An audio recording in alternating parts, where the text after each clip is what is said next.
Hi, True Crime Grapevine fans. It's me, Patty Lee, here for our daily whine.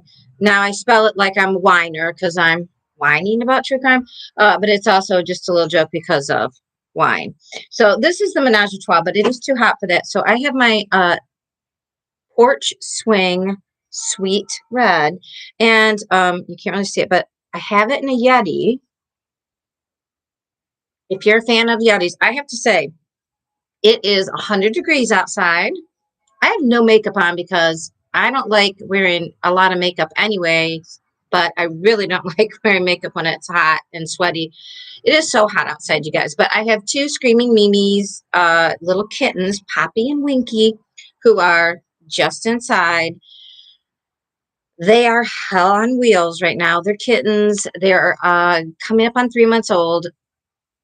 They don't have the run of the house yet. The one is running the house regardless. So anyway, but I'm still watching all the YouTubes.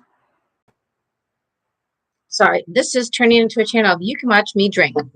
So if you're new here, hi, I'm Patty.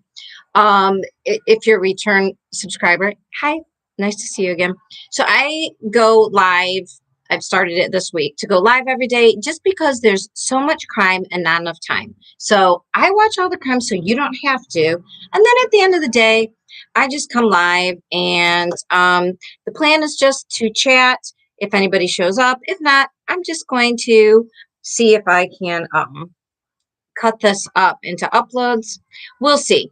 I'm a technological Gen X Luddite, and you know, we'll see how this goes. But I am a true crime aficionado. I have an educational psychology degree, which means I come from the perspective of like, why are these people doing this? What's their motivation?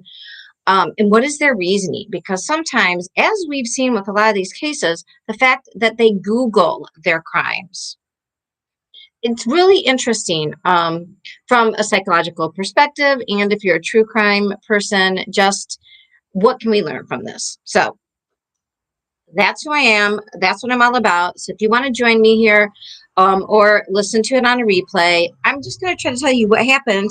And like I said, this is the True Crime Grapevine. I'm like the true crime gossip, a little goss. Just sit down, relax, and I will tell you what happened, as far as I know, in the true crime world. So let's get into it. This is Thursday, August 23rd. Freaking hot. The big headlines. So, and the headlines might be from last night since the last time I went live.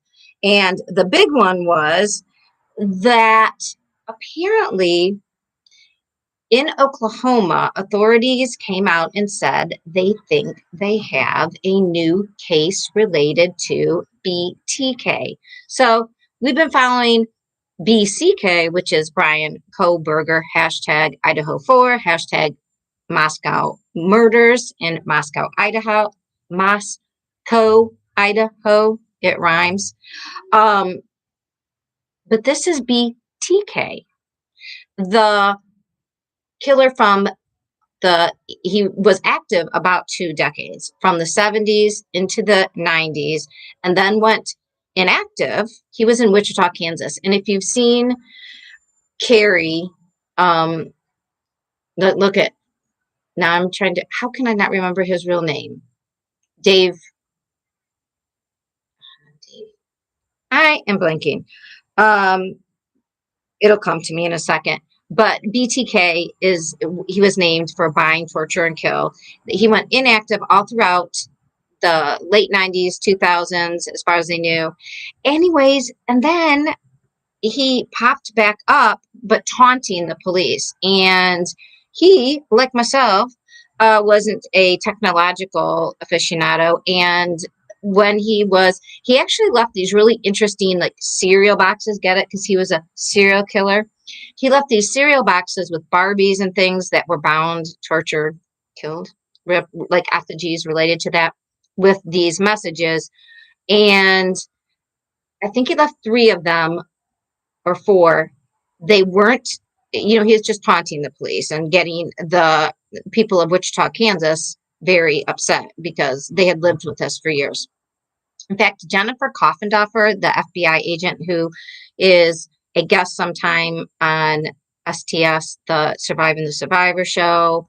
She goes on WFLA because she lives in Florida. You might have seen her talking about some of those cases. She actually lived, she said, 5 miles from Dennis Rader. That's his name, Dennis Rader's house. And Dennis Rader's daughter, Carrie, has been a guest on a lot of podcasts talking about like how Brian Kohberger's case was similar to her father's. In fact, Brian Kohberger, if you remember, had um, uh, studied criminology like Dennis Rader had, like BTK.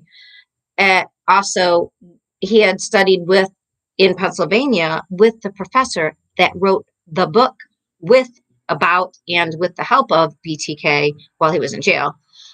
So everybody, uh, BTK, both their first crimes supposedly were at the age of 28. Both of them killed 4 people at the same time. Both of them left a dog alive. So there were a lot of similarities. Anyways, and Carrie has also been asked to be a guest on a lot of shows. And she talks like about the family's perspective, a family member of a serial killer. When the Lisk, Rex Huerman, was arrested, and we were talking about the Lisk victims, and especially the mom and the 2 adult children living in that house. And Carrie had a lot to say about being empathetic towards them. Very interesting. So Carrie's dealing with a lot right now because Oklahoma police have said, yeah, we think we have this other victim. And actually, there's 2 victims, they think. One is from Oklahoma, and that is Cindy Kenny, and that was in 1976. And she was a 16-year-old cheerleader who was last seen at, I believe, the laundromat. She is last seen leaving, I believe, a laundromat. And Shauna Garber was last seen. She is from the state of Missouri, last seen in 1990 and disappeared on Halloween. So now Dennis Rader, BTK, confessed to killing 10 people from the area of Kansas, Wichita, Kansas, and I think there's a something park, Winter Park, Kansas, that area. His confessions of those known kills were 1974 to 1991. So these deaths in 1976 and 1990 obviously fit within that active time period. So why now? So apparently Carrie was working with authorities and they found some evidence related to pantyhose used as a garrote, as a choking mechanism. Now, Gary Bacata, Dr. Gary Bacata, who works in studies, he's a well-known, world-renowned expert in serial killers. He's not really sure that at least one of the cases could really be attributed because the modus operandi was different. And I believe there was SA. And they said, while Dennis Rader did, shall we say, self SA, well, at crime scenes. So he obviously, there was a component of sexual, sadism, attraction, completion, but just with himself, like there was no evidence of actually, which is what Dr. Bacata said. And I'd have to go back and check all that. But I mean, I'm trusting him because he is the expert. So could these not be attributed to him? We will find out. But it's really interesting that that there might be 2 more BTK cases that we didn't know about. And with serial killers, why would another reason would be, well, so like he liked to brag. Dr. Bacata was in the chat talking about this. I believe I was listening to all this on STS Nation last night, the Surviving the Survivor. Telling you, Yeti, 100 degrees outside. I poured this inside about 10 minutes ago, still cold. No top on it. Yeti rocks.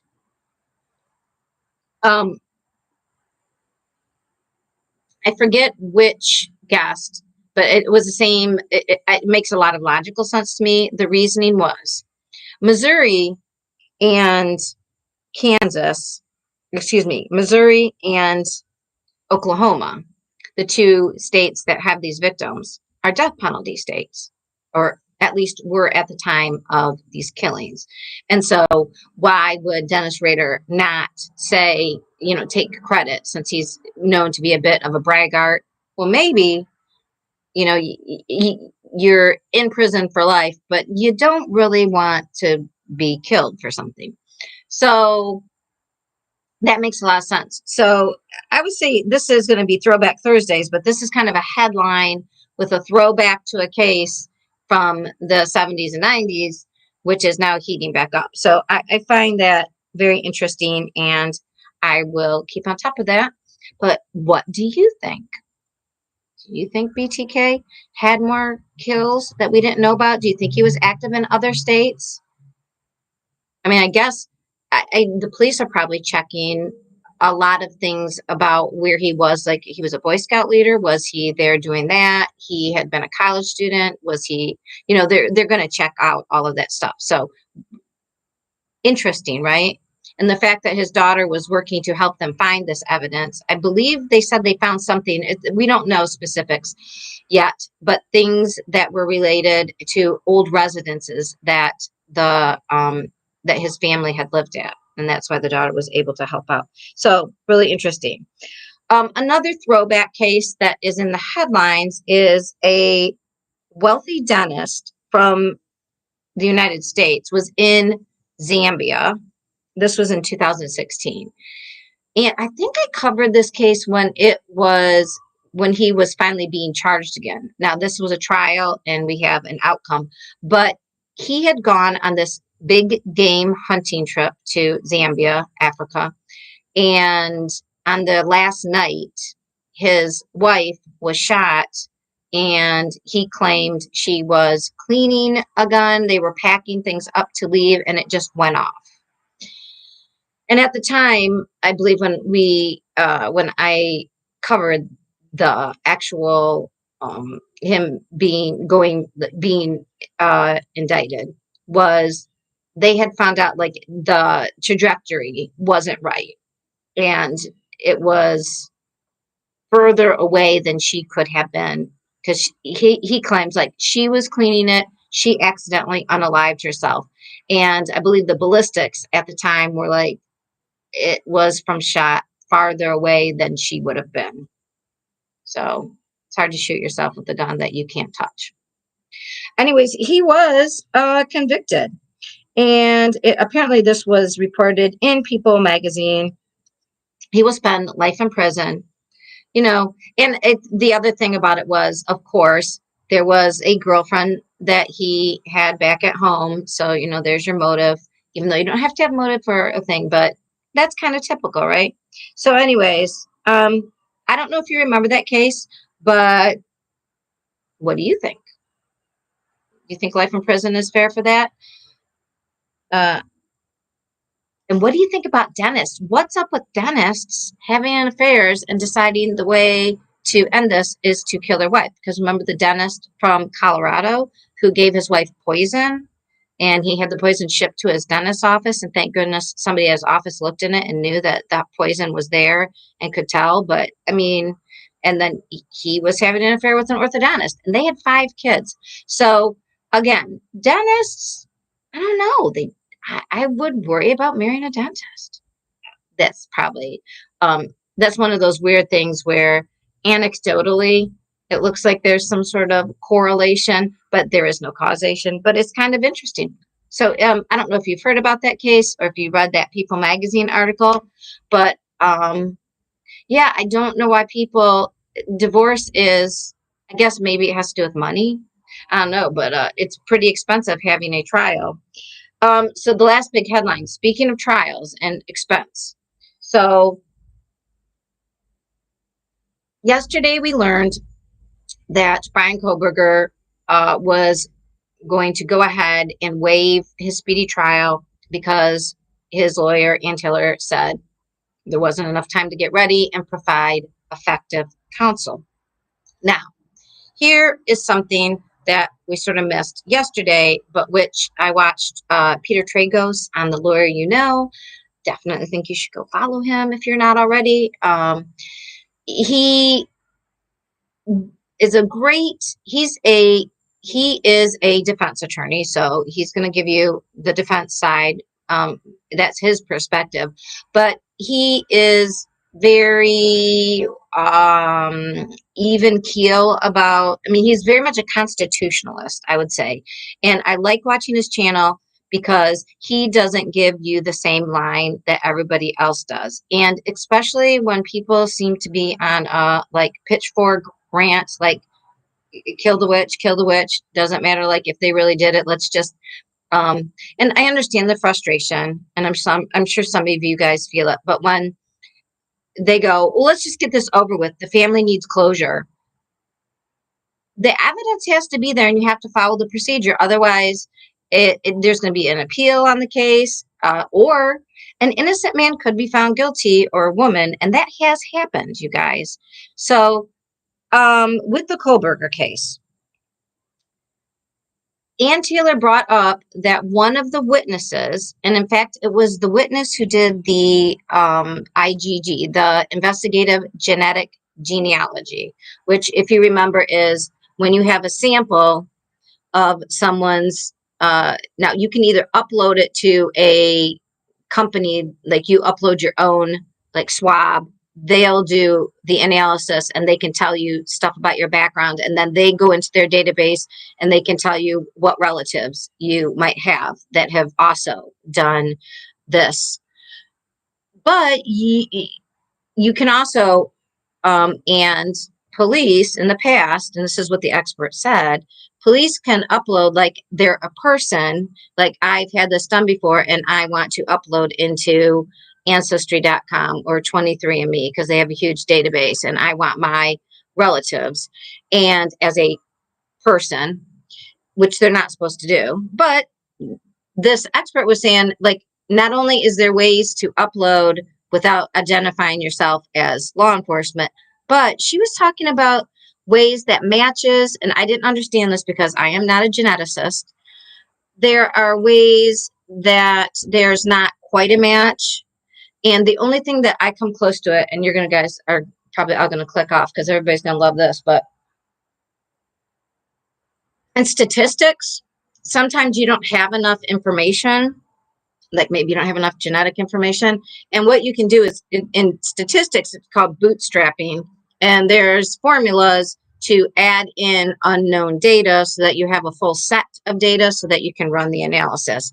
It sounded to me something similar to that, only it had to do with like the snip of genetics, that you don't quite have all of it, but you can fill in some things.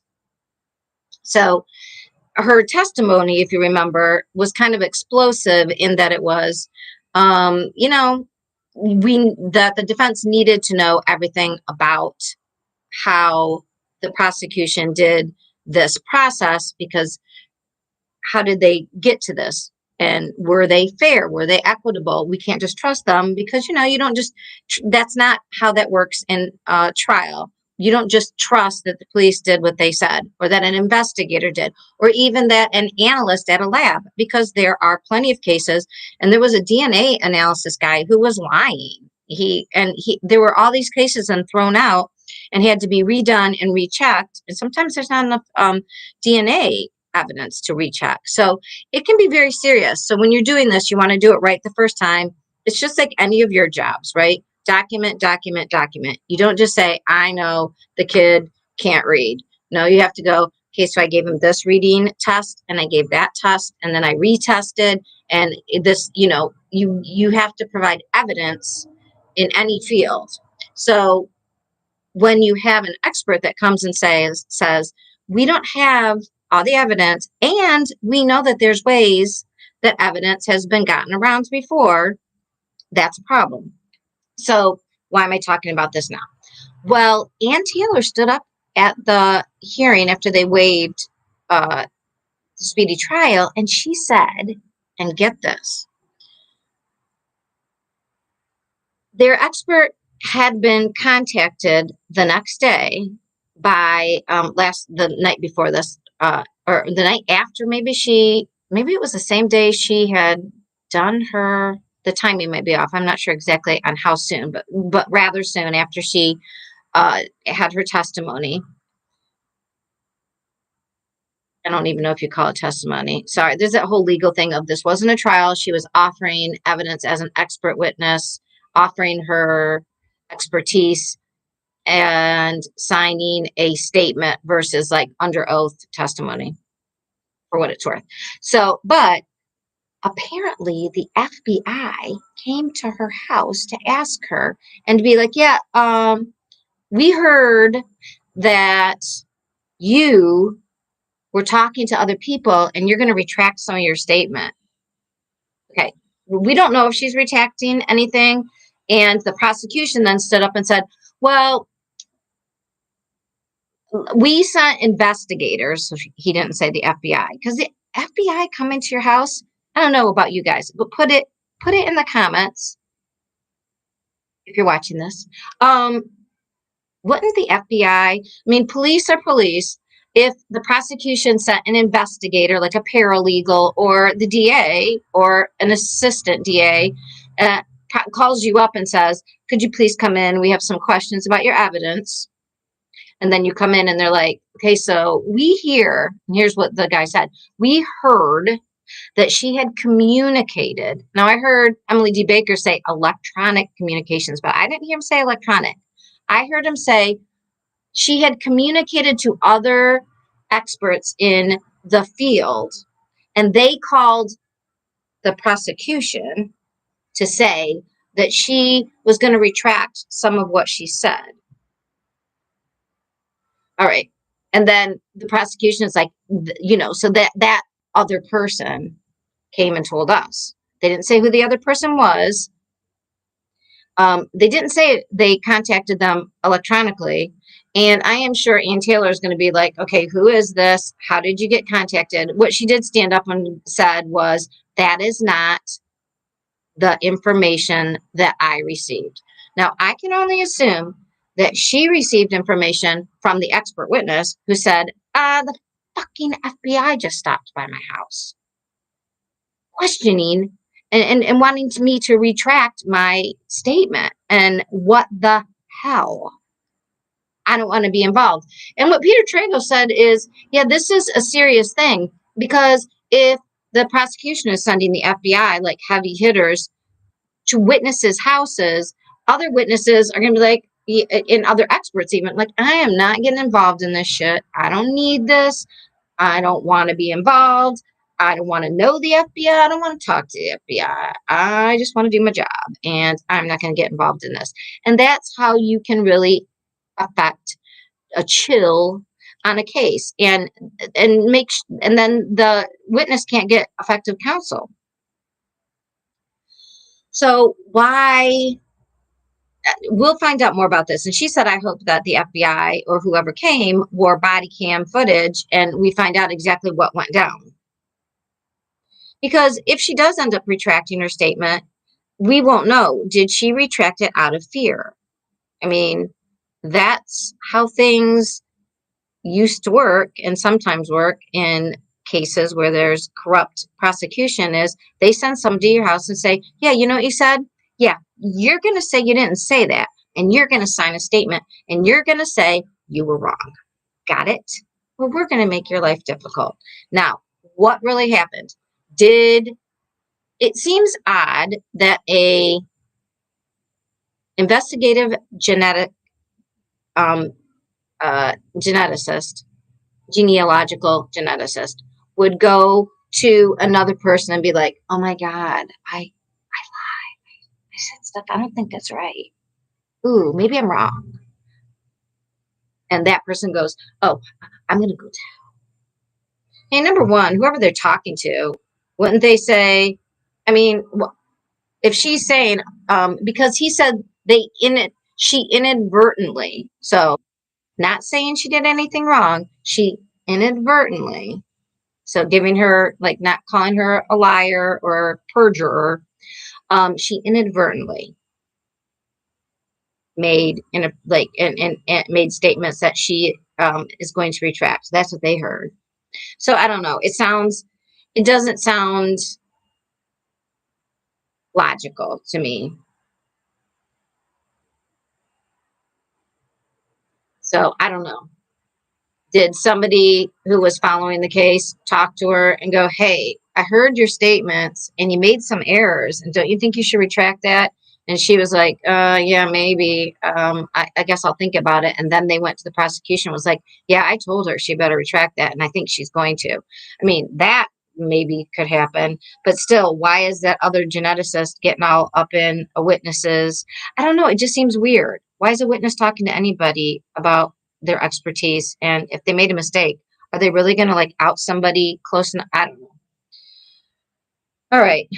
Here's the last of my cholesterol busting wine. So those were the big headlines. The BTK headlines, the Kohlberger case, new information. Oh, and we're going to find out what is going on with all that September 1st. So, and then the wealthy dentist. And yeah, that is what was in the headlines. All right, I have about 5 more minutes. So the only other thing I guess that I haven't spoken about was it's the not really a throwback, kind of a throwback. In the past, let's see, when was the case? It was over a year ago, last spring, I believe. Uh, Naomi Irons in Nevada was going to her job. She was only, I believe, 19. She was a daughter of a statesperson. She had been very cloistered almost. I mean, she was in a lot of countries where it wasn't safe, so she had to have like private schools and be ferried back and forth. And she wanted a normal American life, so she went where her brother lived in Nevada, and she got a job working at the Panasonic in Reno. There's a factory, and she's just living like a more normal life where she wasn't on bases or in very state protected areas around the world. And she had to go early in the morning, so she went to Walmart's parking lot, and there was a bus that would pick up workers to take them to the actual to the Panasonic thing. It was like a service they offered for people in the area because it was more spread out. So she did this every day. And as we talked about in the Rachel Morin case about running, like you don't want to do anything the same time every day, especially alone if you're a woman, especially in the dark, and really have your wits about you. So she parked probably in the same sort of area. She parked in the same parking lot every day at Walmart and waited in her car doing some business until it was time to get on the bus. Now, she also had stopped, and I don't know if she stopped every morning at a gas station, but at some place, Troy Driver, this ne'er-do-well, found her, fouled her, got in her car, which her brother got from Walmart himself first, because at first nobody was really listening. As we've heard before, family doing their own investigative work. But the Walmart, very nicely, they saw this guy, got in his car. And then who was this? They were looking for this vehicle. I mean, because he had gotten in her car, driven her away to a certain area. They saw that. Anyways, one of his worker persons with him, he was making statements about maybe he had been involved. And anyways, it turned out they found her is actually over I think in another county, which caused some jurisdictional issues. But anyways, while they were waiting for him to go to trial, he tried to unalive himself before, I think 2 other times, and he was successful. So Troy Driver was successful in unaliving himself, and Naomi's family can get on. They will never get over their grief and the loss of their daughter, sister. But yeah, I guess he's not going to trial. He sort of was the judge and jury and executioner of himself. So sorry, it was his fourth attempt. I mean, it's taking the easy way out, right? Which is funny that somebody who had no problem essaying, R-ing somebody and then unaliving them and leaving their body to rot in a deep, dark mine cave in Nevada, BOOHOO, he didn't like prison. So I'm sorry. I don't,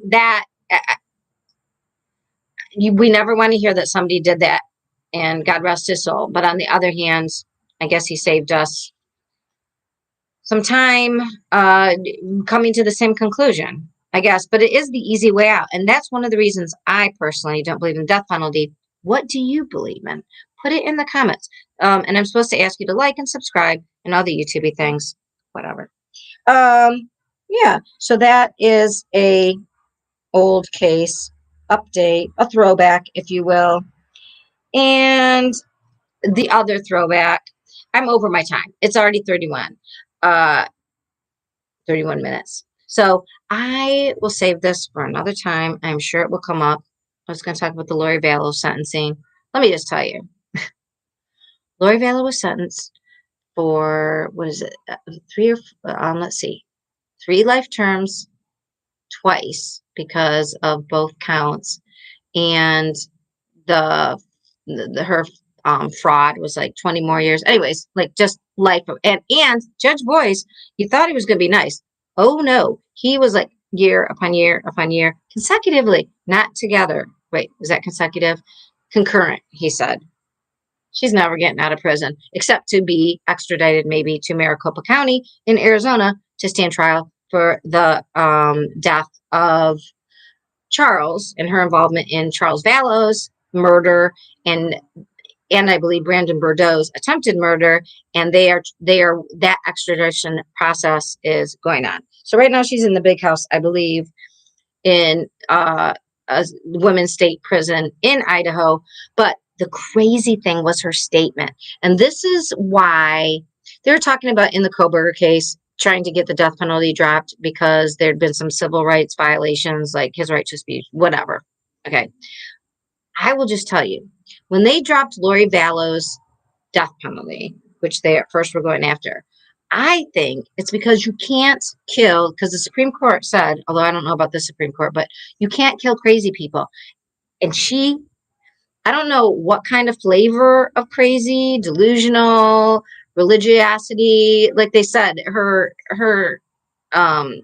diagnosis we don't exactly know, but it isn't like schizophrenia. Like she's not like hearing voices, although she hears Jesus talk to her. So she has schizoid features and religiosity delusions, I believe.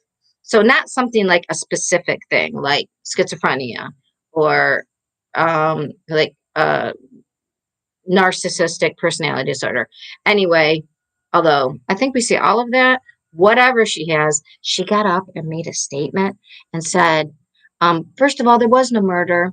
There, that maybe there were drug overdoses or accidental deaths or suicide, like self-unalivings, but not murder. And that she knew that her children and Tammy were very busy and very happy on the other side. She had heard from them. Tammy is her eternal friend. I mean, you guys, all types of crazy. And that is why I think they took the death penalty away, because she's nuts. She's freaking nuts. Now, the question will be, will she get her handed to her in women's prison for being a crazy whatever, or somebody trying to make her girlfriend, or will she start a cult? Like, will somebody or some group buy into her crazy? What do you think? Put it in the comments, like and subscribe. I will be back here tomorrow to gossip with you about all things true crime. And Friday then will be my last day for the week. And then I'll take Saturday and Sunday off, and I'll be back next Monday. So if you have any cases you want me to gossip about and to look up more info about, yeah, put it in the comments. And please do like and subscribe, whatever. this isn't going to be a huge channel, and that's okay. We're just here to share a little goss about the craziness that is true crime on the grapevine. All right, so I'm Patty Lee. I will see you tomorrow. Bye.